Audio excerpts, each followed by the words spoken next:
मुफ्ती किफायतुल्लाह साहब, आपका क्या मौक़िफ़ है? मौलाना फजल रहमान साहब ने कुछ दिन पहले भी कहा था, इससे पहले भी इंडिकेट किया था, थ्रेड्स के हवाले से भी बात हो रही है, आप लोग खुल के कैंपेनिंग कर पा रहे हैं, नहीं कर पा रहे, मतलब है नहीं जा पा रहे, इंटेलिजेंस एजेंसीज की रिपोर्ट्स तो मौजूद हैं, लेकिन फिर इसके बरक्स दूसरी पॉलिटिकल पार्टीज का मौक़िफ़ ये है कि पाकिस्तान ने इससे पहले बहुत ज़्यादा संगीन हालात भी देखे ना। मोहतरमा बेनज़ीर भुट्टो की शहादत देखी, 1 महीना डिले हुए लेकिन इलेक्शंस हो गए। पाकिस्तान में 2013-14 में कितनी दहशतगर्दी थी आपने खुद देखा, फिर हुकूमत आई, दहशतगर्दी के हवाले से इक़दामात लिए गए। तो अभी क्या वजह है कि इलेक्शंस में ताख़ीर की एक इंडिकेटिव मुझे कुछ नज़र आ रही हैं बातें आपकी पार्टी की तरफ से? बिस्मिल्लाहिर्रहमानिर्रहीम। मोहतरमा बेनज़ीर भुट्टो का वाक़या हमारे लिए इबरत है ना।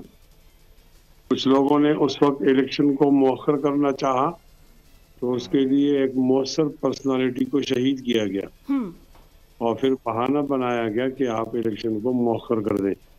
वो इलेक्शन मौखर हुए। अब जमीयत उलमा इस्लाम के कारकुनों को ये ख्याल है कि खाकम बिदाबदहन अब मौलाना फजल रहमान साहब की जिंदगी को खतरा है। अच्छा, अब खुदा न खास्ता ऐसा कोई वाक़या हो जाए और फिर इलेक्शन को मुलतवी कर दें, तो हम कह रहे हैं इलेक्शन हमारे मुतालबे पर मुलतवी करो, हमें मारो नहीं यार। यानी हम जिंदा रहें और इलेक्शन मुलतवी हो सकता है ना, दोनों हो सकता है। तो हमने मुतालबा किया कि इलेक्शन को 1 महीना 1.5 के लिए मौखर कर दो। मुफ्ती किफायतुल्लाह साहब, मैं जाहिर सी बात है आपकी बहुत बड़ी एक सियासी बसीरत है, मौलाना साहब से आपका एक बहुत एहतराम का रिश्ता भी है, फिर मैं आपकी बात को बहुत ज़्यादा वज़न देती हूँ।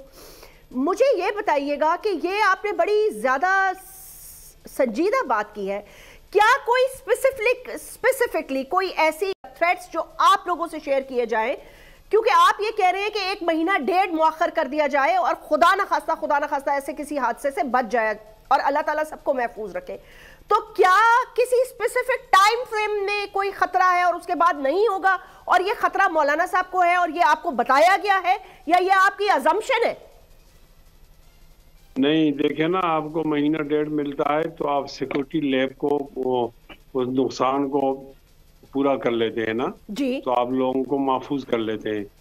तो अभी मौलाना फजल रहमान साहब को थ्रेट का लेटर आया है और सरफराज बुगटी साहब ने अपनी वजारत दाखिला से भेजा है। अभी मौलाना फजल रहमान के बेटे को आके मौलाना असद को कि आप कंपेन नहीं करें और आपको थ्रेट है।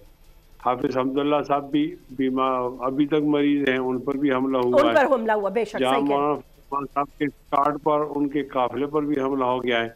बाजौड़ में हमारे 50 लोग शहीद हो गए और 135 लोग शदीद जख्मी हो गए।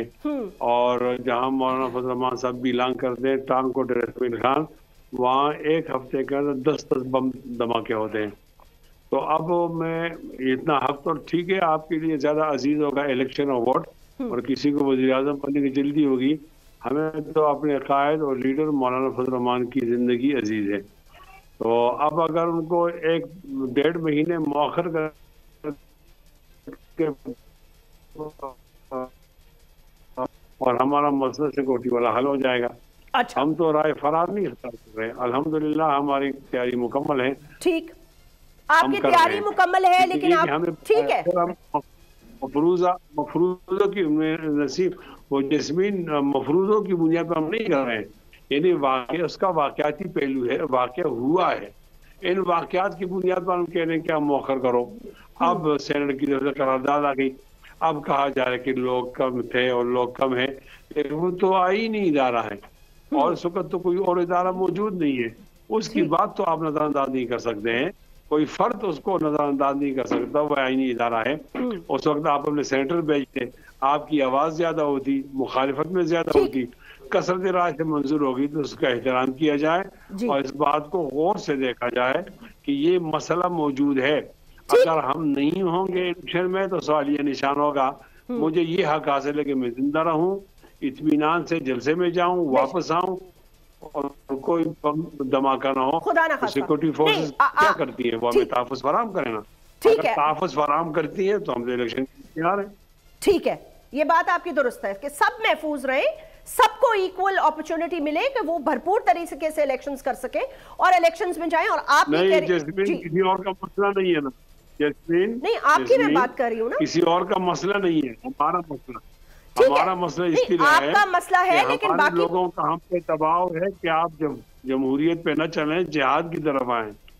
تو جب یہ باتیں ہوتی ہیں تو ہم اس کے سامنے, ہم قوم کے ساتھ کھڑے ہیں, آئین کے ساتھ کھڑے ہیں, جمہوریت کے ساتھ کھڑے ہیں. ٹھیک, میں مفتی صاحب آپ کی طرف گفتگو واپس لے کے آتی ہوں. اگر یہ ویڈیو آپ کو پسند آئی ہے تو اس چینل کو سبسکرائب کریں اور بیل آئیکن کو کلک کریں. سبسکرائب کریں اور بیل دبائیں تاکہ کوئی خبر رہ نہ جائے.